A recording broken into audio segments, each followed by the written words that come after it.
नमस्कार दोस्तों, मैं हूं आपका विंटेज फ्रेंड और आप सभी का स्वागत करता हूं सारे जहां से अच्छा के नए सीरीज प्रोग्राम नानी की कहानियों में। कहते हैं ना, कभी कभी सबसे बड़ी रेस किसी रेसिंग ट्रैक पे नहीं, जिंदगी के मैदान पर होती है। और दौड़ने वाले को सिर्फ पैरों से नहीं, दिमाग, हौसला और जज्बे से दौड़ना पड़ता है।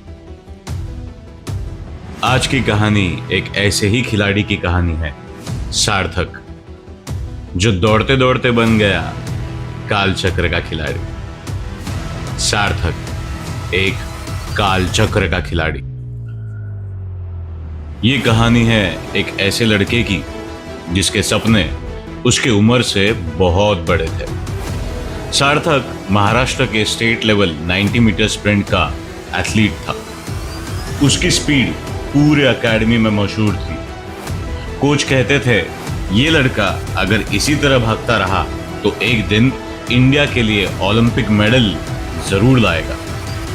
पर सार्थक के लिए मेडल सिर्फ मेडल नहीं था, वो अपने माँ बाप की मुस्कुराहट देखना चाहता था। वो दुनिया को ये बताना चाहता था कि एक आम घर का लड़का भी आसमान छू सकता है। हर सुबह 4 बजे उठना, 5 किलोमीटर का warm up, diet, training, school, फिर एकेडमी, यही उसकी दुनिया थी। किसी भी एथलीट की तरह सार्थक बहुत ही डिसिप्लिन, फोकस और अग्रेसिव था। वो अपने सपनों के प्रति इतना सीरियस था कि उसने अपने ट्रेनिंग प्रोग्राम को ही अपनी दुनिया बना लिया था। और इस दुनिया का सबसे बड़ा दुश्मन था धैर्य, स्टेट का दूसरा सबसे तेज रनर। धैर्य सिर्फ तेज नहीं था, वो ताकतवर भी था। उसके पिताजी राज्य के बड़े विधायक थे। पैसों की कमी नहीं थी, रिसोर्सेस की कमी नहीं थी, कनेक्शंस की कमी नहीं थी। एकेडमी में सब कहते थे, स्टेट क्वालिफाइंग रेस में असली टक्कर सार्थक और धैर्य के बीच ही होगी। और अब कुछ ही दिनों में होने वाली थी स्टेट क्वालिफाइंग फाइनल रेस, जहां से कोई एक ही खिलाड़ी नेशनल लेवल पे जाने वाला था।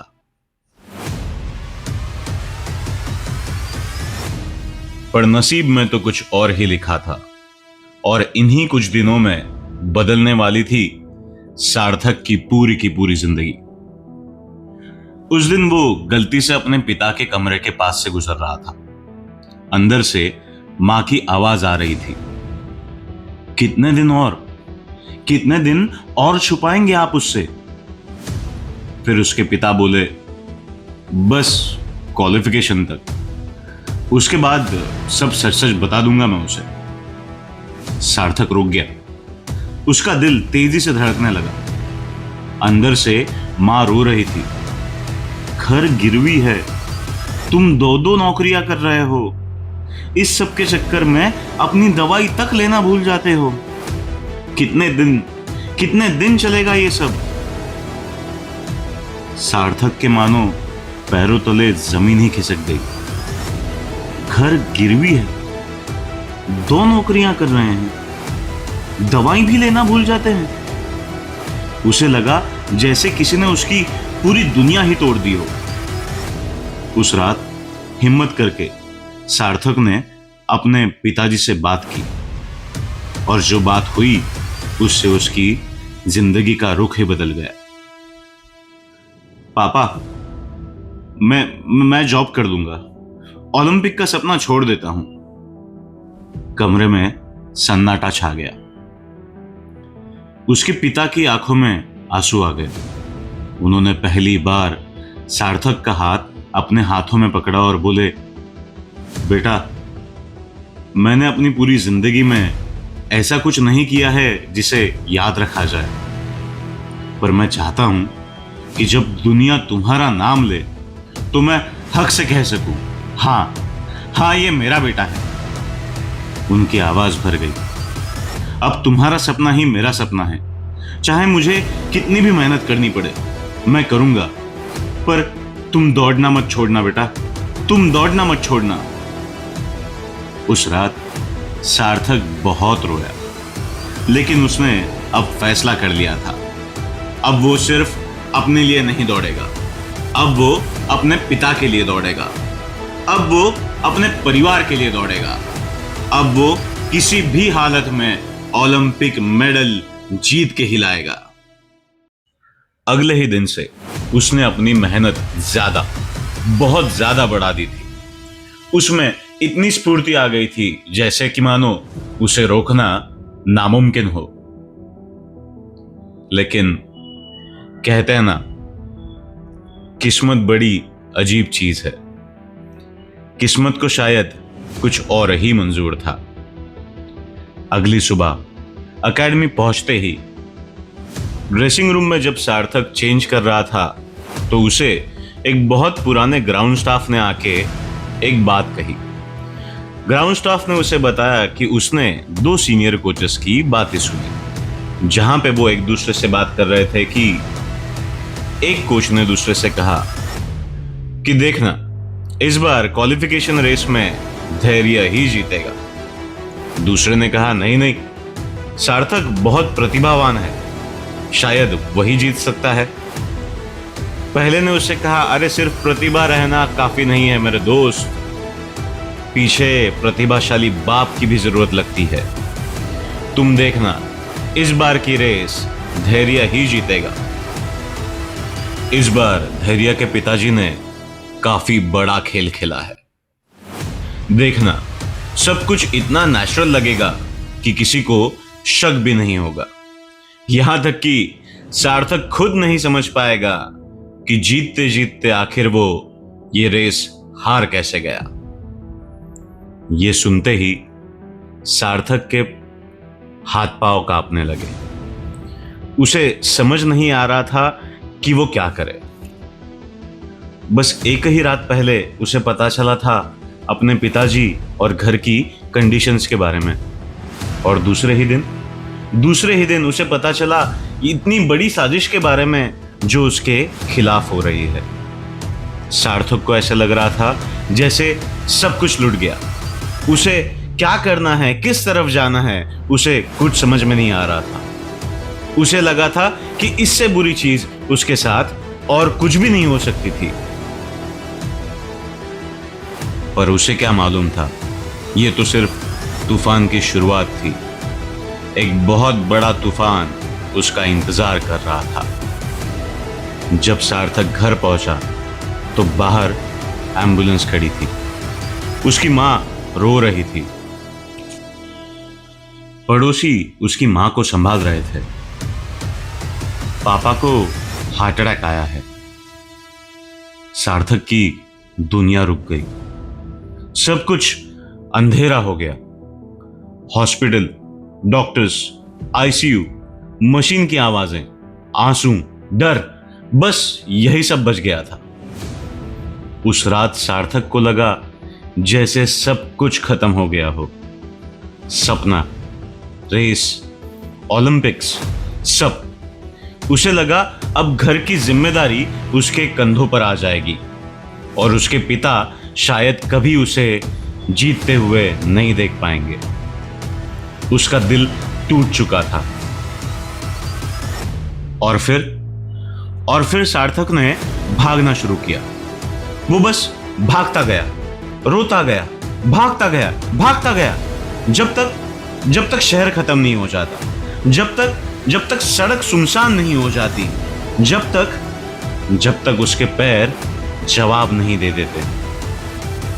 बहुत दूर जाकर थक कर वो सड़क के किनारे बैठ गया, सर झुकाकर, आंखों में आंसू लेकर।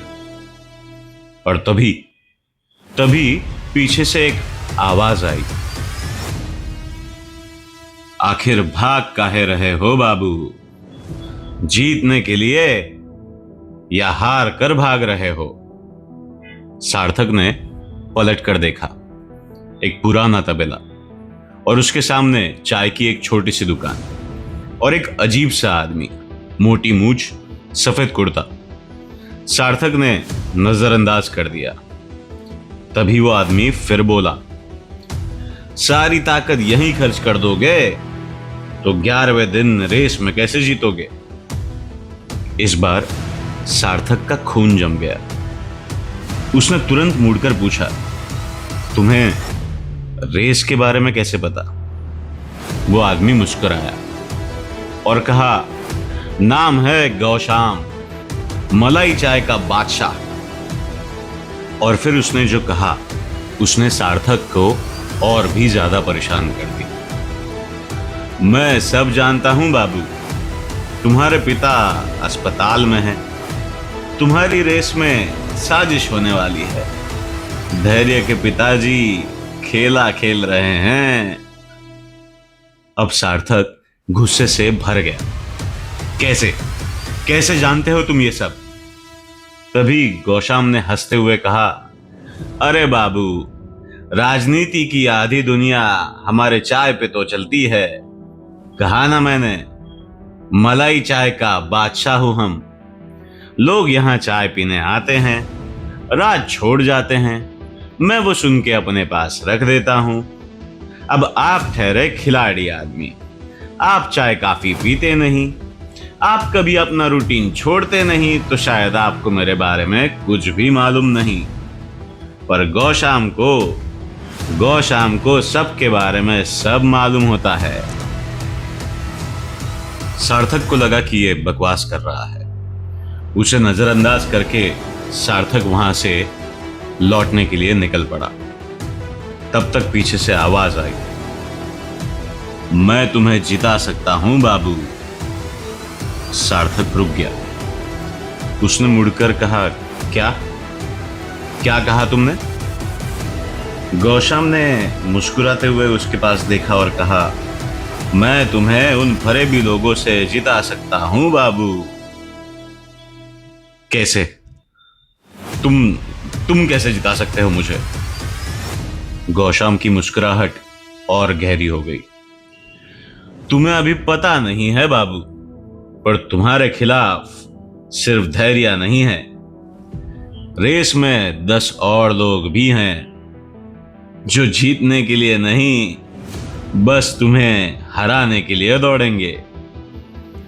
सार्थक का चेहरा सफेद पड़ गया और उसी पल गौशाम ने उसकी आंखों में देखकर कहा, बाबू, तुम्हारे पास सिर्फ 11 दिन है और मेरे पास एक ऐसी विद्या जिससे मैं तुम्हें जिता सकता हूं और तुम्हारी पूरी किस्मत बदल सकता हूं।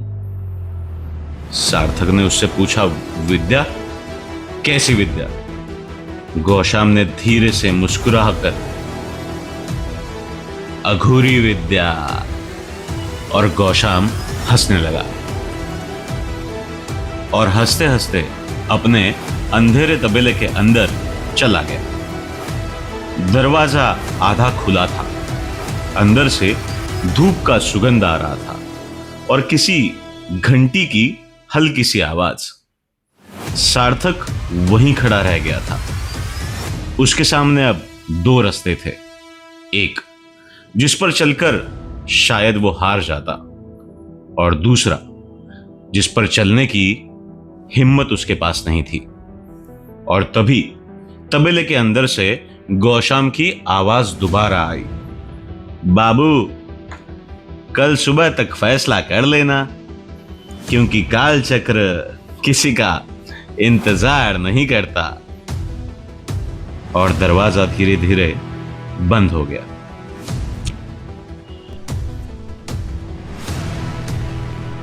आखिर कौन सी थी वो विद्या?